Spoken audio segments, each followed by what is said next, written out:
Hello, Dr. Jones. You've paged me. Yeah, How is Frank Smith today? hi, Dr. Jones. So Frank came in 3 days ago with angina and was treated successfully with nitro.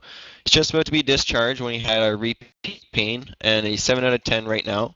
He's too hypotensive to give nitro. He's 70 on 44, so we're bolusing him with normal saline to bring it up.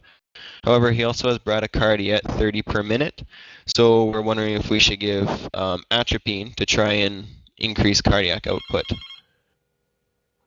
I just discharged Frank. Frank just this morning. Frank, how are you feeling? Oh, Dr. Jones, I'm glad you're here. I don't feel well. What do you mean by that? Are you having your pains again like 3 days ago? Oh, yeah. Hey, It's Adam. worse. It's Yep. worse today. I'm having evolving ST elevation, Okay, V1, and you feel V2, dizzy too, you and said. V3. Yes, very Okay. dizzy, doctor. So Very we're dizzy. going to run VHR. Okay. Folks, Dr. you're Jones? recommending. Yes, I'm talking right now. Adam, you wanted to do atropine, did you? Yes.